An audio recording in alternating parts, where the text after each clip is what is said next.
Y ahora vamos a responder las preguntas que ustedes nos han hecho llegar. La primera de ellas va dirigida a Rafael y nos consultan que en su disertación planteó como rango de pH recomendado de 5,8 a 6. Sin embargo, un poco por encima de 6, la disponibilidad del fósforo es mayor y no se afecta a los otros nutrientes, según nos dice quien plantea esta consulta. Y su pregunta concreta es, ¿por qué no apuntar a un pH entre 6 y 6,5? Bien, muchas gracias por la pregunta. Un poco era un valor, tener un valor en mente que puede variar entre el rango de 5,8, 6, 6,5, teniendo en cuenta de que nosotros cuando aplicamos una solución de fertirrigación va a reaccionar con el suelo, y ahí se va a producir un cambio en el pH. También nuestro cultivo va a estar cambiando ese pH, como vimos, por ejemplo, cuando se produce la absorción de calcio, se eliminan protones a la solución del suelo y se acidifica, o sea que vamos a tener, es mucho más complejo de lo que parece. Por eso es que mantener un rango de pH sí es adecuado, sí, perfectamente se puede usar entre 6 y 6,5 y mantenerlo dentro de ese rango, pero también tengo que tener en cuenta que mis juegos, o sea que mi suelo está jugando. Para mantener ese grado de precisión, primero el sistema de fertirrigación de inyección tiene que ser muy preciso, y luego para mantenernos dentro de ese rango tendría que estar hablando de un cultivo sin suelo, que no es una realidad de Uruguay, entonces no tiene demasiado sentido preocuparnos tanto por un valor tan preciso. Sí mantener un rango general. Bien, gracias Rafael por tu respuesta. Y ahora la consulta va dirigida a Cecilia. Y nos preguntan, ¿cuál sería la frecuencia recomendada para el monitoreo del cultivo para ajustar el plan de fertilización? Bueno, Bárbaro, muchas gracias por la pregunta. Está bueno que lo pregunten, porque digamos, cuando hablamos de monitorear, a veces uno piensa, bueno, tengo que pasar, dedicar cuánto tiempo a la tarea de monitorear, medir cosas, que se puede hacer inviable. En realidad lo que estamos proponiendo es intentar monitorear lo más seguido posible. Hay medidas clave de cuando se inicia el cultivo, lo que hablábamos del análisis de suelo, de conocer el agua, de hacer un análisis de agua, y después durante el cultivo lo que es el monitoreo, por ejemplo, en pecíolo, en solución del suelo. Claro que cuanto más frecuente, puede ser mejor, me va a permitir tomar mejores decisiones, pero al menos realizar algunos puntos de control durante el ciclo del cultivo en momentos clave, por ejemplo, cuando está en primera floración, cuando ya tiene 3 flores en el caso del tomate, o de repente, depende del cultivo, ¿no? También depende mucho del cultivo, pero por lo menos hacer unas cuantas mediciones, cada 15 días al menos, sería ideal para tener un panorama de cómo va evolucionando. Pero no estamos proponiendo, digamos, estar todos los días midiendo, por lo menos no por ahora. ¿Se ajustaría entonces más a un tema de calendario y no tanto a las etapas fenológicas? Y depende del cultivo también. No todos los cultivos son iguales, la duración de los cultivos es diferente. Deberíamos pensarlo para cada cultivo, en realidad, y para cada sistema, pero teniendo la infraestructura, digamos, las ondas depende, pero sí, en lo que es pecíolos y soluciones de suelo, capaz que cada 15 días estaría bien. Semanal sería ideal. Bien, gracias Cecilia. Ahora la consulta va para ti o para Rafael, el que quiera responder. Y nos preguntan si considera que puede variar mucho los estándares de nivel crítico en savia para nuestros cultivos y nuestras condiciones. Sí. Bueno. Muy bien. Contestó.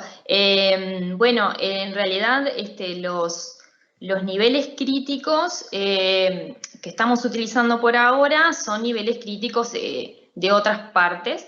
desarrollados para otras regiones, para otros cultivares y otros cultivos. Por eso siempre decimos que son orientativos y en realidad es necesario hacer un ajuste local de esos niveles críticos.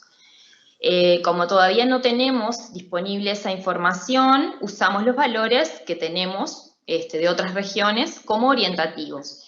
Y hay que sumar, o deberíamos sumar, el análisis de las tendencias a ese valor absoluto, digamos. O sea que no solo guiarnos por el valor absoluto del nivel crítico, sino de cómo va evolucionando, en el caso de que estemos monitoreando en el tiempo, ese valor. Por eso esa medición nos va a dar mucha información de la tendencia. Porque en definitiva si no tenemos todavía los niveles críticos ajustados y sí, es importante tenerlos ajustados para las condiciones de producción. Bien, bueno, vamos a otra pregunta. En caso de acumulación de sales en el suelo por el fertirriego, ¿cómo podemos revertir esta situación si es que se puede? Sí, ahí va.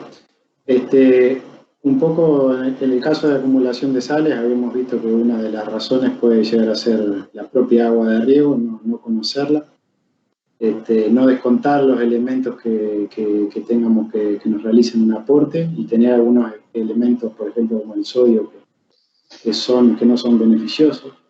Entonces, y la otra que podemos corregir fácilmente es racionalizar la fertilización, o sea, no aplicar una cantidad enorme de fertilizante en un punto o en un momento dado. Entonces, ya teniendo esas medidas o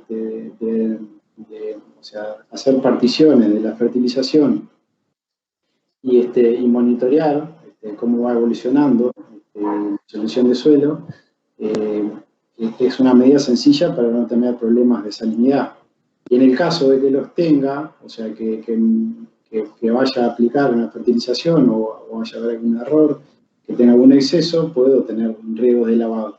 Pero de todas maneras, debo conocer de alguna manera sencilla, con esos, por ejemplo, métodos de campo, para medir salinidad, el método 1-2 es muy sencillo. Se toma una muestra de suelo, como decíamos, se diluye con 2 partes de agua y se filtra y se mide y nos va a dar una idea estimativa de cómo estoy con respecto a la salinidad. Pero insisto, la fertilización tiene que ser racional y dividirse en varios momentos. Y cuando la planta es muy pequeña, no tiene sentido una fertilización de fondo muy fuerte. O sea, porque en una que estoy gastando dinero, contaminando y afectando mi planta. Así que bueno, un poco por ese lado. Bien, y más o menos en el mismo sentido, acá hay otra pregunta que nos dice, el usar el 9% de drenaje para tener balance cero en sodio, ¿no implica también un resultado negativo en el uso del agua? Sí, ese 9% era de un caso particular, eso primero está bueno aclararlo. Fue una medición realizada en un invernáculo con determinadas características de suelo y con determinada agua, o sea que no tiene por qué ocurrir ese 9% en todos los casos, es un ejemplo. Pero obviamente que si tenés 9% de drenaje, quiere decir que no acumulaste sodio en ese caso, pero desperdiciaste, en definitiva, el 9% del agua y también probablemente hayas provocado lavado de nitratos. O sea, que claro que tiene contracaras, o sea, tiene ventajas y desventajas. Pero también es real que con determinado nivel de sodio en el suelo sabemos que el cultivo se va a ver perjudicado, ya sea por el efecto en la conductividad o el efecto del sodio en sí sobre las propiedades físicas y químicas. Así que hay que ver en la situación particular y dependiendo del nivel de sodio de base y la conductividad que tengas de base en ese suelo, cuál es el manejo que tenés que hacer para ese caso particular. O sea, no no te puedo decir qué es lo ideal, porque ahí hay que ver todas las variables juntas y ver qué priorizar. Bien, muchas gracias, Cecilia. Y aquí, bueno, otra pregunta que nos llega. Bueno, primero agradecen y felicitan por la presentación. Y preguntan, o mejor dicho, nos consultan porque quieren saber dónde se compran los Laquat Wing y, bueno, y si tienen alguna idea del precio.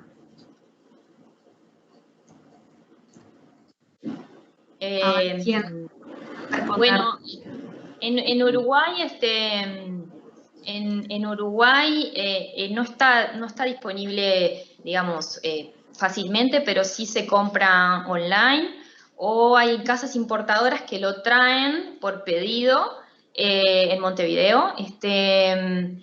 En internet pueden encontrar mucha información sobre esos aparatos porque están difundidos por todo el mundo. A nosotros puesto acá nos salió unos $450 el electrodo con todas las soluciones de calibración, etc.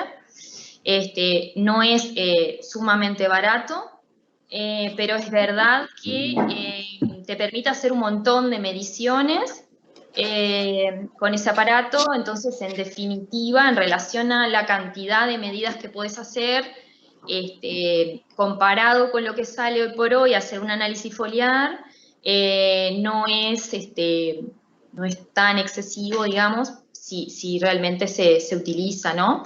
La verdad que creo que vale la pena. Bien, bueno, muchas gracias, Cecilia. Y ahora la siguiente consulta va dirigida a Claudio García y nos dice, de los datos históricos registrados y de la experiencia de los ensayos de INIA, ¿qué se podría comentar de la calidad de agua en la zona de Canelones, tanto en pozos como en tajamares? Bueno, muchas gracias por la pregunta, Mónica. Sí, datos hay, tanto de INIA como de facultad y del Ministerio desde mediados de los 90. Lo único que no han sido continuos, sino que han sido tomados en forma esporádicas y puntuales. Pero bien vale la pena conocer esos datos y sobre todo cuando vamos a manejar el fertirriego, como en este caso de los ensayos que están presentando tanto Rafael como Cecilia. En general, hay esas situaciones que mostró Rafael, en el cual hay tajamares con buena calidad y pozos con buena calidad. El tema es ver la estacionalidad que tienen y a veces para qué son usados. Entonces, como hoy reafirmaba también Cecilia en la pregunta, conviene hacer un seguimiento de lo que son las condiciones de calidad de agua, que en general los pozos en Canelones es bastante mala, sobre todo en el caso de dureza. Y en el caso de los tajamares hay veces que hay que cuidar el tema del pH, que son en general elevados, y eso perjudica para la disponibilidad de nutrientes. Entonces, un poco lo que comentaban del seguimiento en cuanto a lo que es el análisis bastante continuo, sobre todo para cuando se está trabajando con cultivos en invernáculos, en el cual no hay lavado por las lluvias, es bueno tener ese conocimiento de la calidad del agua. Bien, Claudio. Otra consulta que también va dirigida a ti. La ingeniera Berrueta habló sobre el uso de tensiómetros para controlar el riego en invernáculo. El programa de riego inteligente de INIA, GESIR, que ya lo hemos nombrado en otras jornadas y bueno, se ha difundido en varias ocasiones, ¿no serviría también para controlar el riego? Bien, en el caso de GESIR fue desarrollado para cultivos a campo, si bien sirve para cultivos hortícolas, pero tiene que ser cultivos a campo. Aquí estamos hablando de condiciones que no son las que se desarrollan en campo, o sea, tanto lo que son la parte de investigación que se ha desarrollado para el GESIR, es todo cultivos a campo, y eso no es tan fácil de extrapolarlo a cultivos en invernáculos. Sí va a haber posiblemente en el corto plazo algún programa que nos ayude a interpretar mejor lo que es la aplicación de agua de riego, pero por el momento los tensiómetros seguro que son de las mejores herramientas para controlar eso. Muchas gracias, Claudio. La siguiente pregunta. Teniendo en cuenta los criterios y conceptos básicos que se consideraron para fertirriego, en la chacra, ¿qué instrumental básico debería haber para mejorar la precisión de las dosis de fertilizante en los cultivos? Cecilia o Rafa, a ver cuál. Capaz que, sí, para mejorar la precisión, primero que nada, tengo que tener un equipo o de fertirrigación, en este caso, que esté acorde, digamos, a ese objetivo.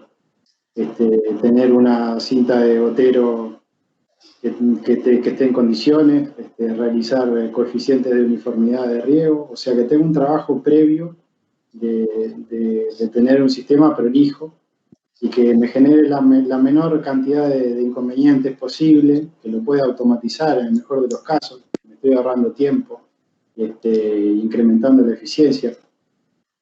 Entonces, primero, por un lado, es eso, mejorar el sistema de riego en sí.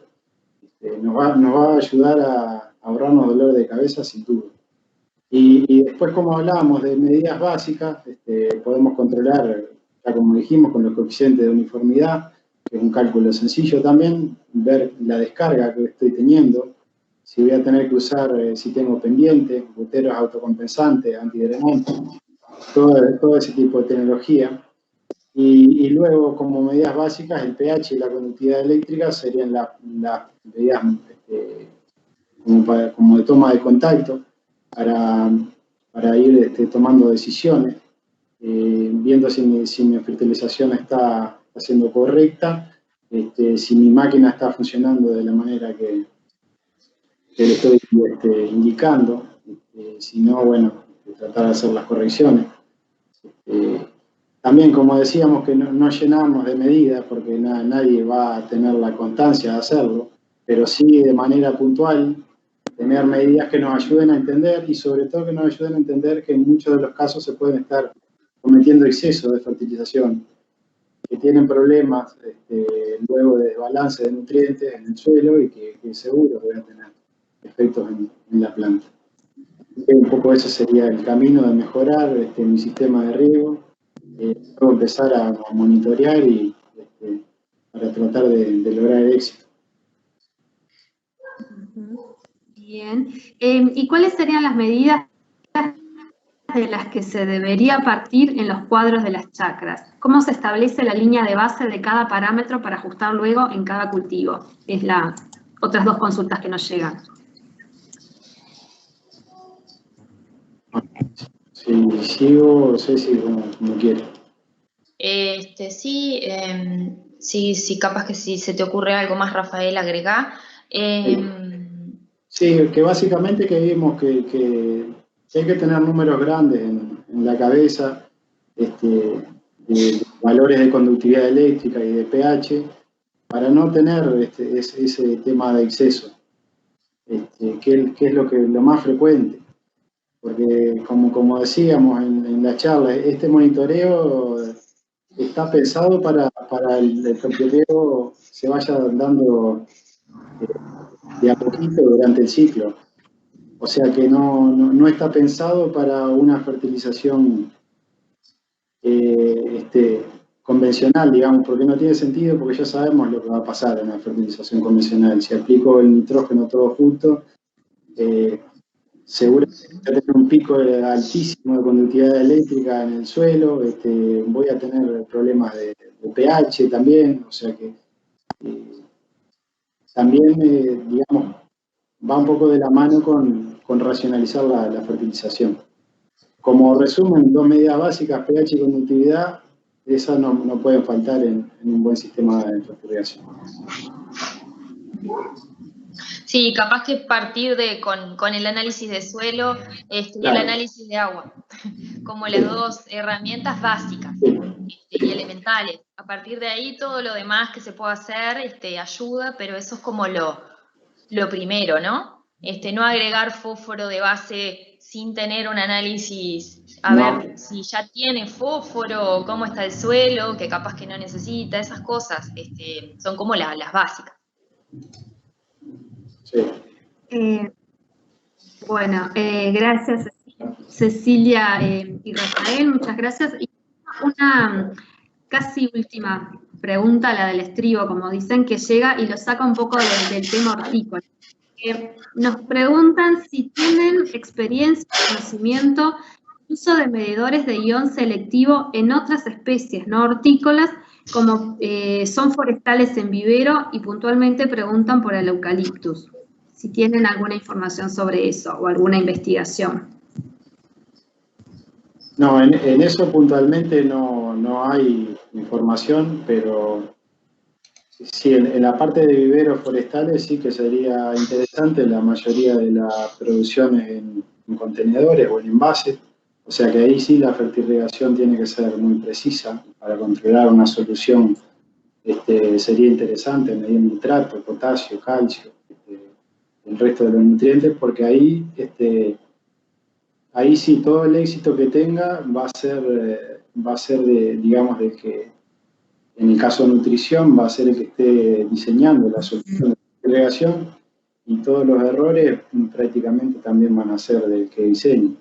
Entonces, en esos sistemas donde son bien precisos, en un contenedor pequeño, sería muy interesante incorporar las medidas de los sistemas rápidos de medida. O sea, nosotros estamos usando IMAXIMUS porque, bueno, ha resultado ser confiable en las medidas, se han comparado con el laboratorio, y claro, no tiene la precisión de un espectrofotómetro, pero realmente para ciertos nutrientes como el nitrato andan muy bien. Entonces sería más que interesante incorporar para esos sistemas de alta precisión. Bien, gracias Rafael. Bueno, quedó respondida y quizás entonces sea una futura línea de investigación en línea. Y bueno, y ahora para el cierre le vamos a pedir al director del programa hortícola, Gustavo Jiménez, que nos estuvo acompañando, que, bueno, específicamente en su programa, que nos cuente qué líneas de investigación se va a continuar en línea. Bien, muchas gracias, Mónica.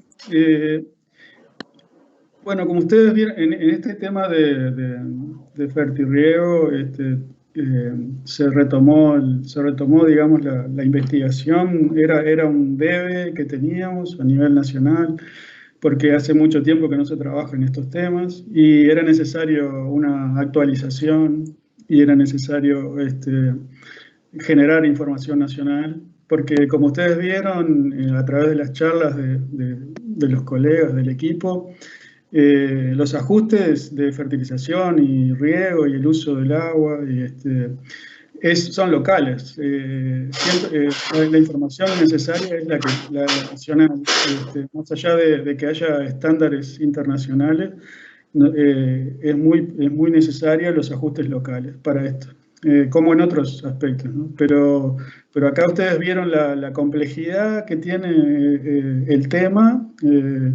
Y tratamos en la charla se trató de poner arriba de la mesa todos los aspectos básicos para trabajar en el tema, y los ajustes necesarios, y las dificultades y las herramientas disponibles que actualmente se están teniendo. Se ha avanzado mucho, ¿no?, en las determinaciones, en el instrumental disponible que hay hoy en día, y eso son herramientas muy útiles a nivel práctico. El trabajo que se está realizando en Niñas Las Brujas se enmarca dentro de un proyecto de investigación de cultivos protegidos, y en un aspecto la idea es ajustar un modelo de toma de decisiones para la fertilización, sobre todo en la parte de nitrógeno, que en primer lugar, pero son complementarios los trabajos de Cecilia y de Rafa, a pesar que estamos en distintos lugares, pero estamos relacionados, y el ajuste de la fertilización en este caso se está trabajando en tomate en particular, pero luego seguramente vamos a poder ampliar a otros elementos y a otros cultivos más adelante. El ajuste del modelo para la toma de decisiones de fertilización en tomate se está, digamos, procesando la información y va a ser motivo de una jornada en noviembre donde se van a poder presentar los primeros resultados de ese modelo, seguramente. Por lo menos Cecilia tiene esa intención, y Rafa también. Así que va a ser una instancia bien interesante para que todos los que participaron de esta charla también estén presentes en noviembre para poder ampliar los temas. Así que por ese lado vamos, por ese camino se está investigando y la idea es de esa manera poder contribuir a la toma de decisiones del productor y de los técnicos, los colegas que trabajan en las chacras. Y una forma de contribuir a lo que hablábamos al principio, de evitar excesos, excesos de fertilización y déficit, contaminación, salinidad, todos esos efectos que se mencionaron cuando se hacen las cosas un poco sin medidas o una toma de decisiones apuradas o sin elementos objetivos, muchas veces que se dan a nivel de la producción. Entonces, con la investigación nacional se trata de aportar a la mejora de esos aspectos. Así que por ahí estamos en ese camino y los colegas están trabajando fuerte en ese aspecto. Bien, bueno, muchas gracias Gustavo por este cierre donde dio cuenta de las investigaciones presentes y a futuro que se están haciendo en INIA. Y también quedó planteada la convocatoria para la jornada sobre cultivos protegidos que va a haber en noviembre. Nosotros, por disposición en INIA, con todo este tema de la pandemia, por el momento seguimos realizando actividades virtuales. Hemos visto que la experiencia viene siendo buena, sabemos que no es lo mismo el contacto directo y la visita de campo, pero bueno, estamos tratando de acercarnos de esta forma y la jornada de noviembre también será virtual, así que le pedimos que la agenden, que incluso ya vayan pensando quizás algunas consultas, algunas dudas que se tengan sobre todo lo que son los cultivos protegidos, para hacérnoslas llegar ese día y bueno, y en grupos reducidos también está la opción de hacer alguna visita de campo. El agradecimiento hoy a todos ustedes que nos acompañaron en esta transmisión y bueno, y a los protagonistas, a Cecilia, a Rafael, a Claudio y a Gustavo por haber dispuesto su tiempo para preparar las presentaciones y para transmitirles la información que vienen procesando e investigando en INIA. Así que muchas gracias y bueno, les recuerdo que mañana les va a llegar una encuesta, le pedimos que la completen porque obviamente nos ayuda para mejorar, estamos aprendiendo en lo que es el tema de transmisiones virtuales y todo el aporte que ustedes nos den nos va a ayudar a mejorarlo. Así que muchas gracias. La encuesta mañana y también a partir de mañana en la página web de INIA van a quedar colgadas las presentaciones para que las puedan volver a ver o bueno, reforzar algún concepto que quedó ahí no muy claro. Muchas gracias por acompañarnos y hasta la próxima.